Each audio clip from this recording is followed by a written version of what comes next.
തുഷാർ വെള്ളാപ്പള്ളിയെ എൻഡിഎയുടെ സംസ്ഥാന കൺവീനറാക്കാൻ തീരുമാനം. അമിത്ഷായുമായി നടത്തിയ കൂടിക്കാഴ്ചയിലാണ് തീരുമാനം. അമിത്ഷായുടെ സാന്നിധ്യത്തിൽ എൻഡിഎ സംസ്ഥാന ഘടകത്തിന്റെ യോഗം അല്പസമയത്തിനകം കോഴിക്കോട് ആരംഭിക്കും. കൂടുതൽ വിവരങ്ങളുമായി ലതീഷ് ചേരുന്നു. ലതീഷ്, BDJSന്റെ അതൃപ്തി തുറന്നു പറഞ്ഞ സാഹചര്യത്തിൽ ഒരു ഇടക്കാല ആശ്വാസം എന്ന നിലയിൽ തന്നെയാണോ തുഷാർ വെള്ളാപ്പള്ളിക്ക് ഒരു സ്ഥാനം നൽകുന്നത്? മറ്റു വിവരങ്ങൾ എന്തൊക്കെയാണ്? തുഷാർ വെള്ളാപ്പള്ളിയും അമിത്ഷായും തമ്മിൽ കൂടിക്കാഴ്ചയ്ക്ക് ശേഷമാണ് ഇക്കാര്യത്തിൽ ഇപ്പോൾ ഒരു അന്തിമ തീരുമാനമായിരിക്കുന്നത്. എന്നാൽ ഇത് ഔദ്യോഗികമായി പ്രഖ്യാപിച്ചിട്ടില്ല. അല്പസമയത്തിനകം യോഗം അവസാനിച്ച ശേഷം നടക്കുന്ന വാർത്താ സമ്മേളനത്തിലായിരിക്കും NDA കൺവീനറായി തുഷാർ വെള്ളാപ്പള്ളിയെ ഔദ്യോഗികമായി പ്രഖ്യാപിക്കുക. എന്തായാലും യോഗം അല്പസമയം മുമ്പ് മാത്രമാണ് ആരംഭിച്ചത്. ഇതുവരെ ഘടകകക്ഷി നേതാക്കളെ വെവ്വേറെ കാണുകയായിരുന്നു അമിത്ഷാ. PC തോമസ്, അതേപോലെ തന്നെ CK ജാനു, തുഷാർ വെള്ളാപ്പള്ളി, രാജൻ ബാബു തുടങ്ങിയ കേരളത്തിലെ NDA ഘടകകക്ഷി നേതാക്കന്മാരെ എല്ലാം ഒറ്റയ്ക്കൊറ്റയ്ക്ക് കണ്ട് കാര്യങ്ങൾ ചോദിച്ചറിയുകയായിരുന്നു അമിത്ഷാ.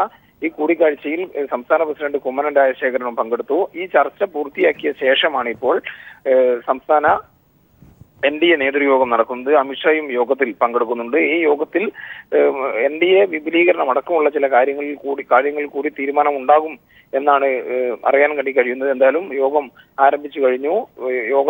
യോഗം പൂർത്തിയായ ശേഷം വാർത്താ സമ്മേളനവും വിളിച്ചു ചേർത്തിട്ടുണ്ട്.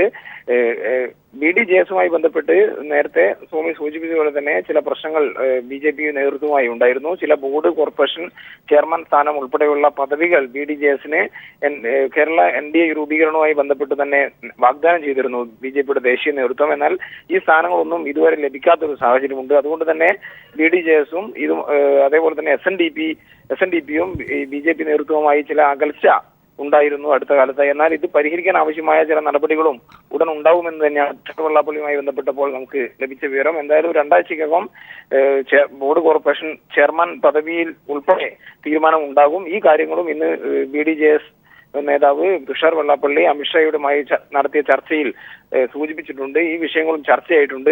ഇക്കാര്യങ്ങൾ ഉൾപ്പെടെയുള്ള പ്രധാനപ്പെട്ട ചില തീരുമാനങ്ങൾ NDA യോഗത്തിലും ഉണ്ടാകുമെന്ന് തന്നെയാണ് നമുക്ക് മനസ്സിലാക്കാൻ വേണ്ടി കഴിയുന്നത്. NDA യോഗം അവസാനിച്ച ശേഷം BJP സംസ്ഥാന കോർ കമ്മിറ്റി യോഗവും ഇവിടെ ചേരുന്നുണ്ട്. അതിൽ പ്രധാനമായും NDA വിപുലീകരണവും ഒപ്പം BJPയുടെ അടിത്തറ വിപുലീകരിക്കാൻ ആവശ്യമായ ചില പദ്ധതികൾ കേരളത്തിൽ നടപ്പാക്കാൻ വരുന്ന ലോക്സഭാ തെരഞ്ഞെടുപ്പിൽ കണ്ട് നടപ്പാക്കാൻ ആവശ്യമായ ചില നിർദ്ദേശങ്ങൾ അമിത്ഷായുടെ ഭാഗത്തുനിന്ന് ഉണ്ടാകുമെന്നാണ് നമുക്ക് മനസ്സിലാക്കാൻ വേണ്ടി കഴിയുന്നത്. സ്വാമി, തുഷാർ വെള്ളാപ്പള്ളി NDAയുടെ സംസ്ഥാന കൺവീനറാക്കാൻ തീരുമാനം. അമിത്ഷായുമായി നടത്തിയ കൂടിക്കാഴ്ചയിലാണ് ധാരണയായത്. എന്നാൽ ഇതുമായി ബന്ധപ്പെട്ട ഔദ്യോഗിക പ്രഖ്യാപനമുണ്ടായിട്ടില്ല. AK ലതീഷാണ് വിവരങ്ങൾ നൽകിയത്.